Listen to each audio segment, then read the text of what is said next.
Hello, folks, it's me, Kerbanaut here, and welcome back to the Mun Base series. I really haven't thought up of a nice name for it, so I'm just calling it the Mun Base series. The series in which I build a moon base of great sizes, or size, really, if it's just one moon base. But anyway, right, so last episode we tested out a few things, laid it out on Kerbin, and I said that this episode we would be launching everything to the moon, sticking it down on the moon to kind of, well, start actually building this thing, because so far, up to now, it's all been kind of design and testing and all that. This is now the point at which we're actually going to be doing stuff. So, what have we got here? Well, this is the center habitat thingamabobby majiggy. Yeah, this is our hub.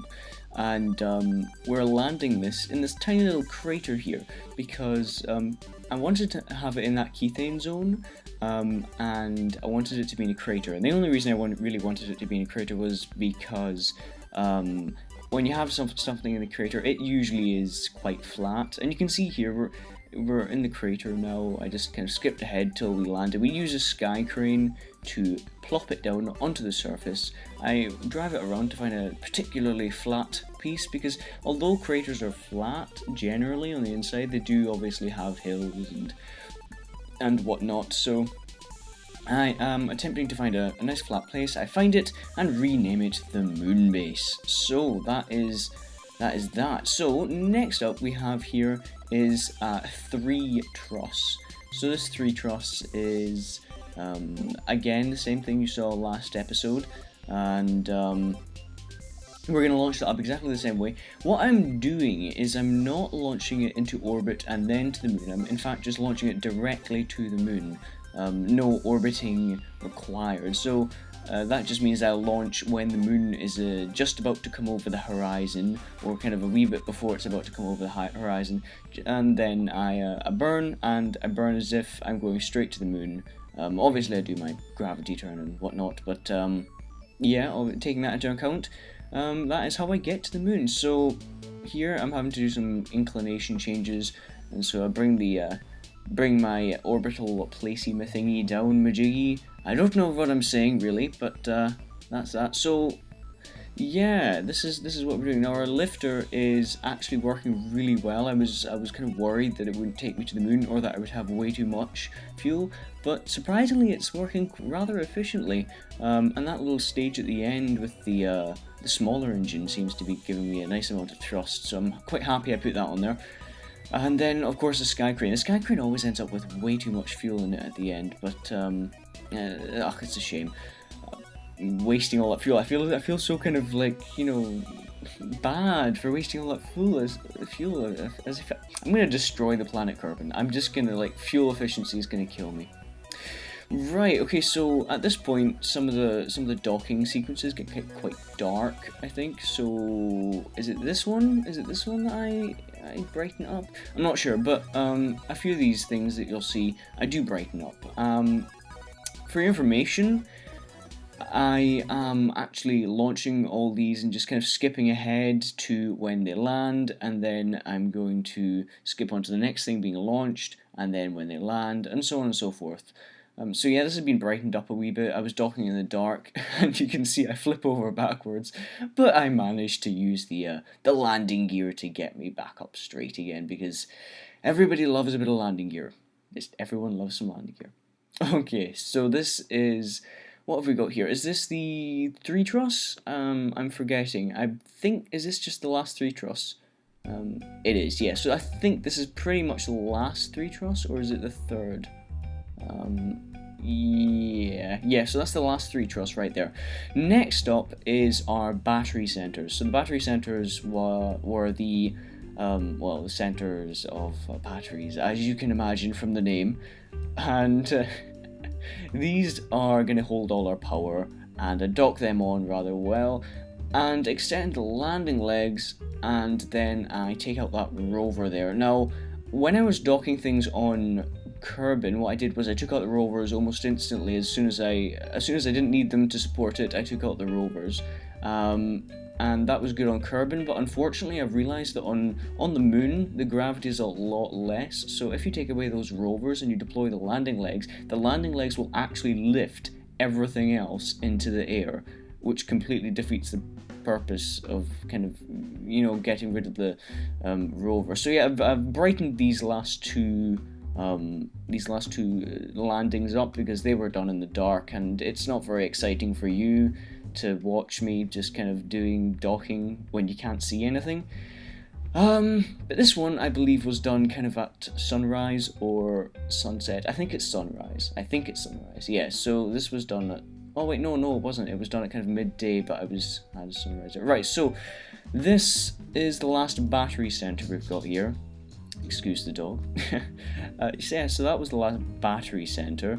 And then what we've got is our, oh wait, no. Wait, what? I thought that was the last battery center. What? My life has been a lie. No, okay, so that's the last battery center then. I was wrong. Forgive me. Next up is our solar panel trusses. So these solar trusses shall be landed and docked together to form our kind of solar arrays. We have to detach those probes because that is what's allowing us to control it. And then we dock it on. So I can get that in there, and we do the same with that one and drive it in. This isn't really too interesting. It's not incredibly, amazingly interesting, this, but I do like to show it, just for the sake of showing. It does take time to build this thing, and so yeah. Right, what can I talk about? I can talk about the lag. I showed you a wee snippet last time of the lag that I was getting on Kerbin, and I thought that was mainly to do with the fact I had buildings having to be rendered as well, the VAB and whatnot. But having put this on the moon, I've realised that it really wasn't. Now, yeah, so at this point, I lost the footage. Fraps has killed me. I actually ran out of hard drive space at that point, I think, and so what it did was it just cut me off after that, and I didn't notice.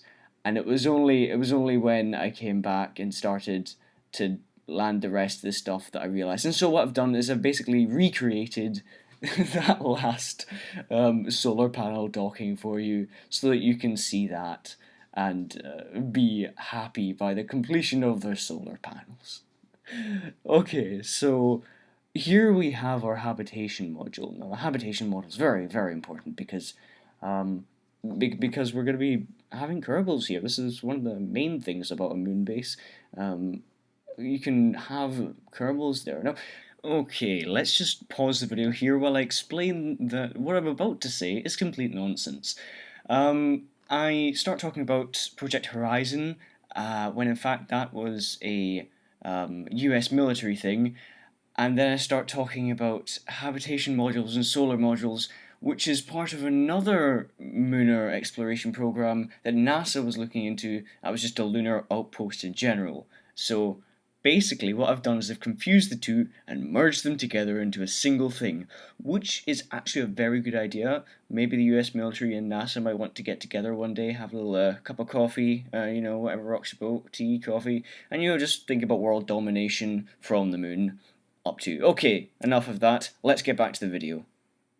It was quite interesting, actually. I was reading up on moon bases, and NASA was at one point planning to do a moon base, and I think they called it Project Horizon, or the Horizon Project. It was actually quite interesting, and they had a kind of almost a similar modular layout as mine. Not layout as such, but the kind of idea of having modular things, and the modules themselves were quite identical, because I was looking, and they also have a habitation module, and they have a solar panel module that they were planning to create, and so I think I'm going to sue NASA. I'm pretty sure I'm going to sue NASA now. They have actually, oh my goodness, wow, yes. So that was the unfortunate demise of that little that little thing under there that got crushed by the habitation module.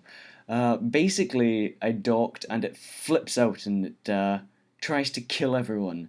but I get it under control and it's all good and well.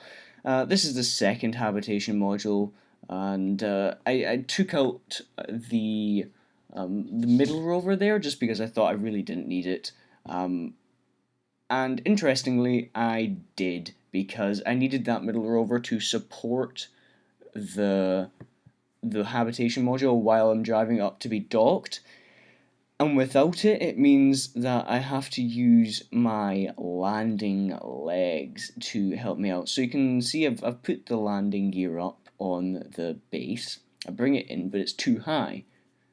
And I bring the landing gear out on the habitation module and try and squeeze this little buggy, this little kind of almost tug, land tug, if you will. I should really name it something. It's like, stop calling it a rover. But anyway, yeah, I use the back rover right there to just shove the entire thing into place.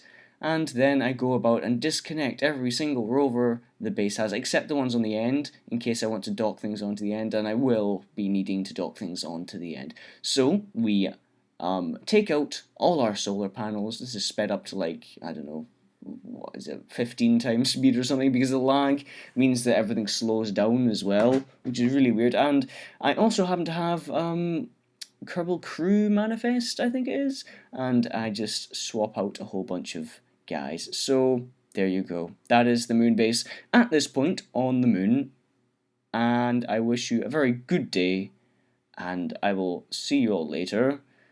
Goodbye.